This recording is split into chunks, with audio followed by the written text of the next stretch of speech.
정청래 당대표 알짱찍 해야죠. 야, 근데 지금 흐름 자체가 너무나도 좋다라는 겁니다. 그래서 오늘 이 영상 먼저 보고 오도록 하겠습니다. 이번에도 예비 경선 기호순으로 김민석 당대표 후보부터 시작하겠습니다. 연단위로 올라와서 2분 이내로 주목을 짧게 한번 해보세요. 인사 말씀 주시면 감사하겠습니다.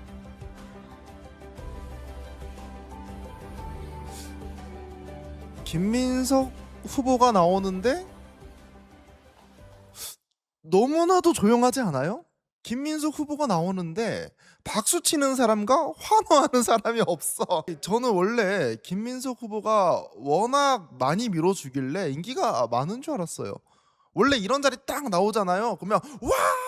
이런 소리가 들려야 됩니다. 근데 보세요. 정청래 당대표 좀 많이 다릅니다. 후보의 인사 말씀 듣겠습니다.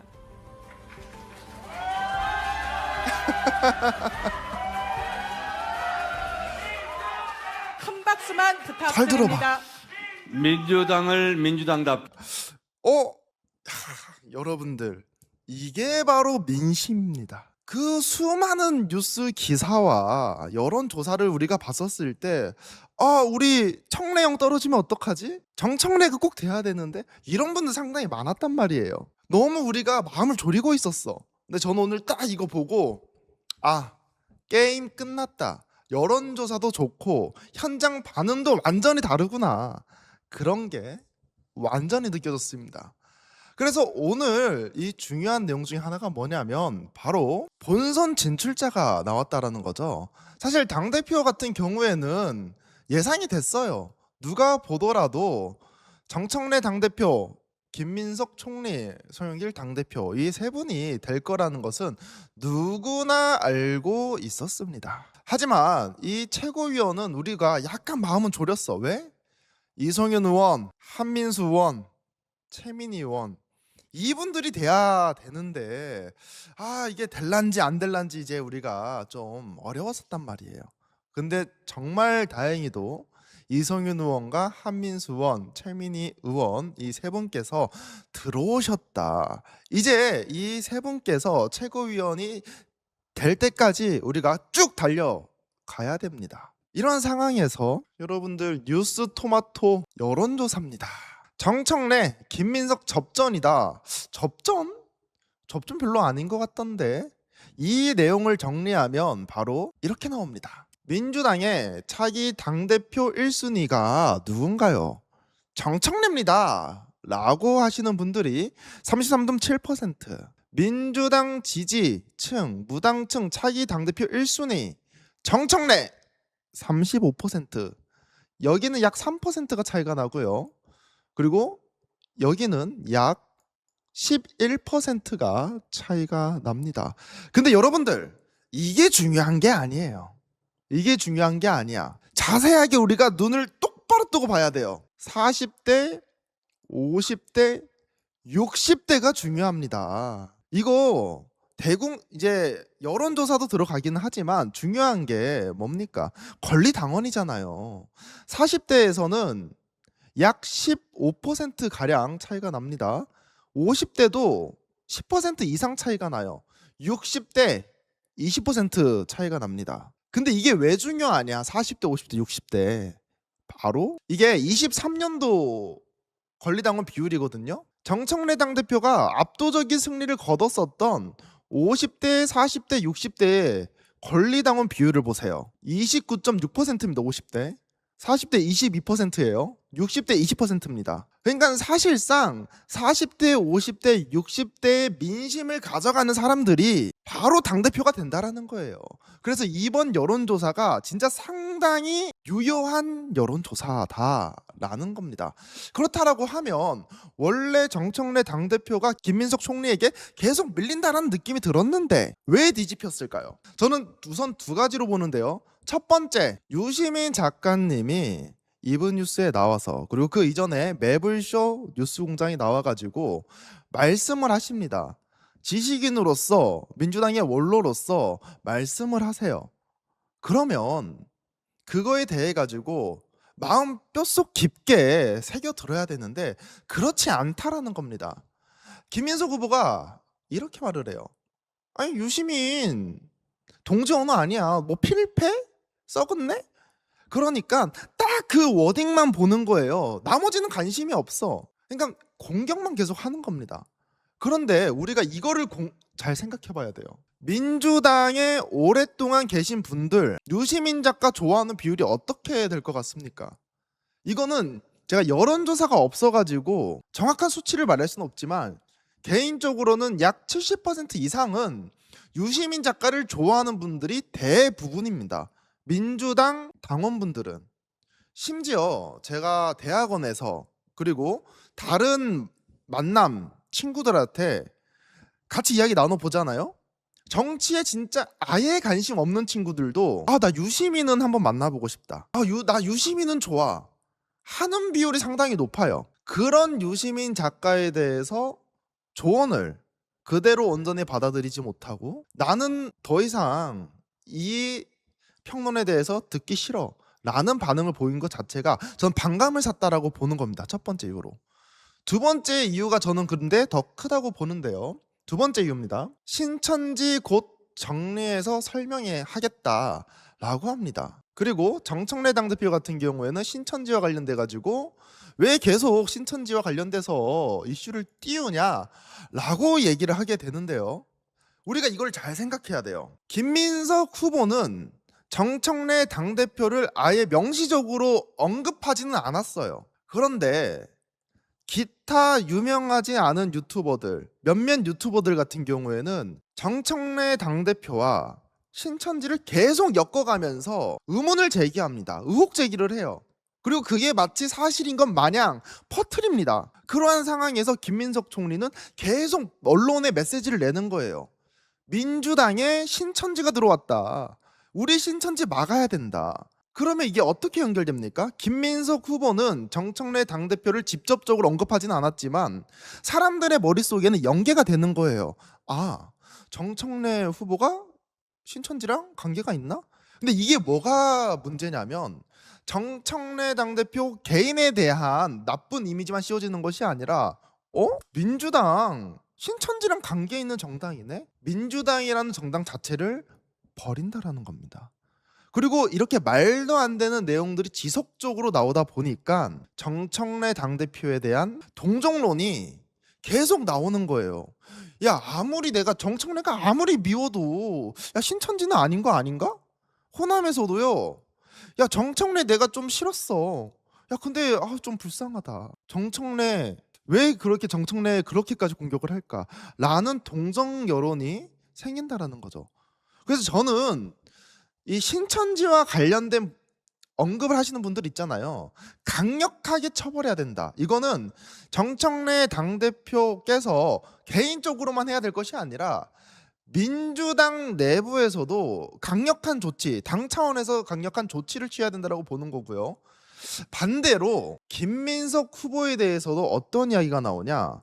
통일교와 관련이 있다. 그리고 김경과 관련해가지고 불교계와 관련해서 3,000명 끌고 왔다라는 말을 하시는 분도 있습니다. 근데 저는 이거 정청래 당대표건 김민석 후보건 간에 특정 종교를 끌고 와가지고 민주당에 관련돼 있다라고 하시는 분들 전부 다 강력하게 처벌해야 된다고 생각을 해요. 왜 그러냐면 투표라는 것은 깔끔해야 됩니다.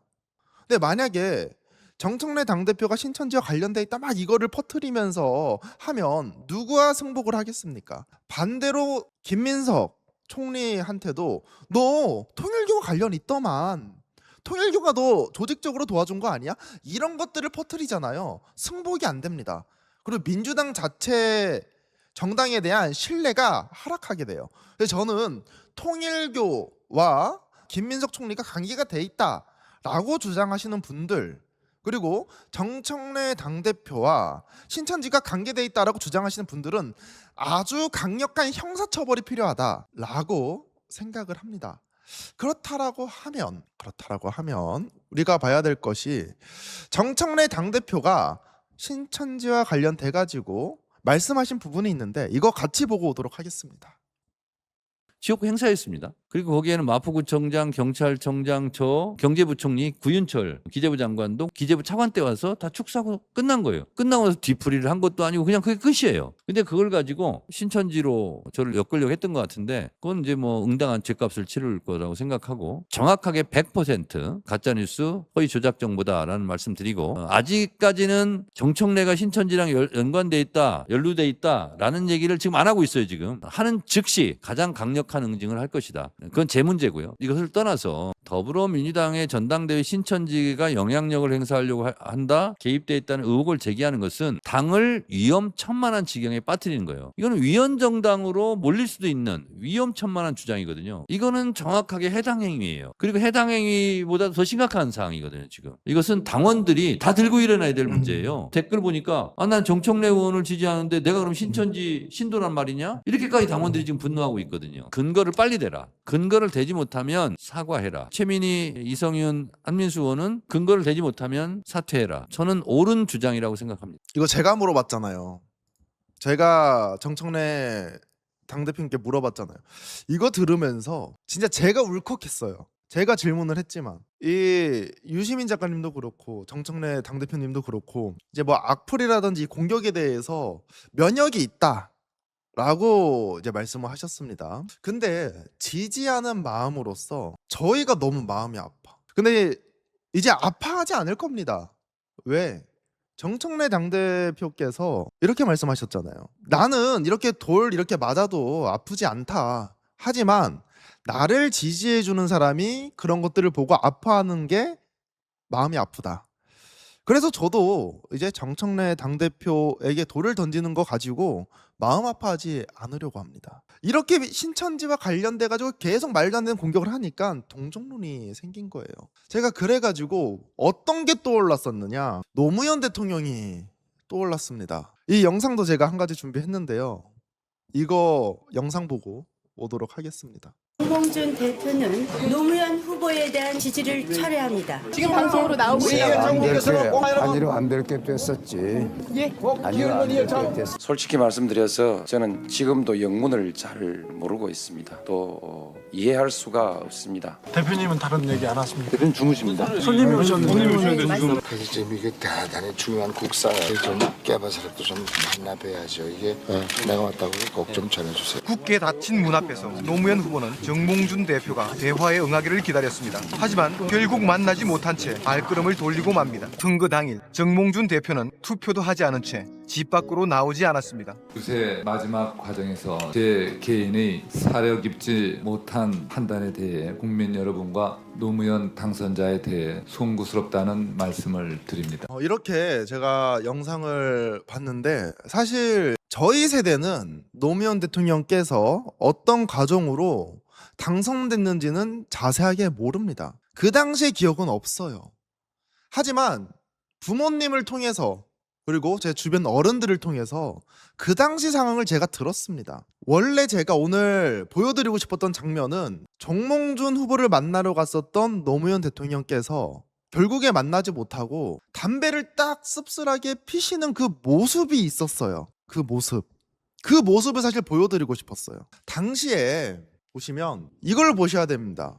노무현 대통령이 상당히 그래도 지지율이 좋았어요. 근데 2002 월드컵에서 정몽준 후보가 갑자기 급상승을 합니다. 그래서 결국에 노무현 대통령께서 16%까지 떨어지게 돼요. 이 당시에 어떤 분은 노무현 대통령에서 정몽준으로 넘어가신 분이 계시죠. 본인 같은 경우에는 이회창이 되는 건 제가 절대 볼 수 없습니다. 그래서 제가 노무현 대통령 배신한 게 아니라 정몽준 후보를 가서 단일화를 성공시킨 겁니다 라고 하신 분이 계십니다. 그러한 상황을 겪고 나서 사실은 끝까지 그렇게 좋지는 않았어요, 지지율이. 그런데 당선이 됩니다. 당선이 돼요. 근데 저는 노무현 대통령 개인의 인품이라든지 실력이라든지 물론 이런 것도 있지만 저는 동정론이 상당히 강했다라고 봅니다. 제가 피부로 느낀 것이 아니라 제 주변 어른들은 그렇게 말씀하셨습니다. 저희 아버지 같은 경우에도 원래 이해창 뽑으려고 그랬어요. 들어보니까. 그런데 당시에 문정박대 당하는 그 모습을 보고 노무현 대통령께서 그 씁쓸한 모습을 담배를 딱 피우는 모습, 그게 MBC였나 클로즈업이 됩니다. 그 모습, 그거 보고 나 이해창 안 뽑을란다, 나 노무현이 뽑겠다, 이래서 저희 아버지 표 바꿨습니다. 근데 저희 아버지와 비슷하게 말씀하시는 분들이 많았어요. 그렇다라고 하면 왜 이해창을 뽑으려고 했었던 사람들이 노무현 대통령을 뽑았을까요? 저는 대한민국 국민들의 정서가 작용됐다라고 봅니다.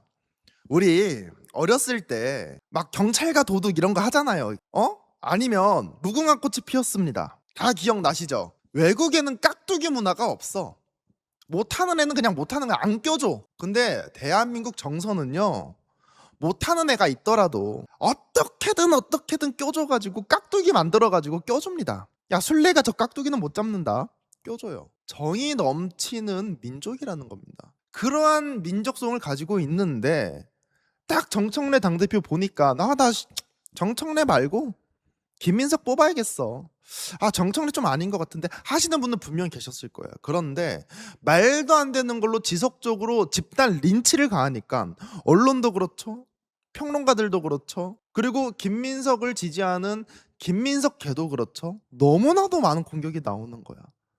근데 저는 정청래 당대표께서 신의 한 수였다고 생각하는 것은 그거에 대해 가지고 당대표로서 침묵하셨습니다. 말하지 않으셨어요. 왜? 당이 더 분열될 수도 있고, 당대표로서 일반 평 의원한테 돌을 던지면 그 맞는 사람이 제기하기가 어렵다. 이런 전체적인 상황을 사람들이 보고 정청래를 뽑아야겠다라고 느낀 거죠. 이거는 대한민국 국민의 정서가 작용된 거다. 동정론이 작용된 거다. 이게 노무현 대통령이 당선된 것과 정청래 당대표를 바라보는 것이 유사하게 작용되었다라고 저는 보고 있습니다. 제가 외국 유학 다녀온 친구들, 이런 친구들이랑 대화를 나눠보더라도 외국에 깍두기 문화가 있다는 거 들어보지를 못했습니다. 정말 정이 넘치는 대한민국 아니겠습니까? 요즘에 뭐 개인주의가 만연해졌다라고는 하지만 저는 그 대한민국에 사는 국민분들은 사실 그 마음속에는 그 따뜻함을 가졌다라고 봅니다. 유튜브 같은 거 막 많이 보잖아요. 그 외국인들이 막 길을 물어봐. 근데 요즘에 한국 사람들 시크합니다. 알려줄 거 딱 알려주고 바로 갈 길 가요. 그거는 뭐 기저에 뭐냐, 내일도 바빠 죽겠는데. 어려운 상황에 처한 사람을 그냥 무시하고 지나치기가 상당히 어렵다. 그런 분들이 대한민국에 많다라는 게 반증이라고 생각을 합니다.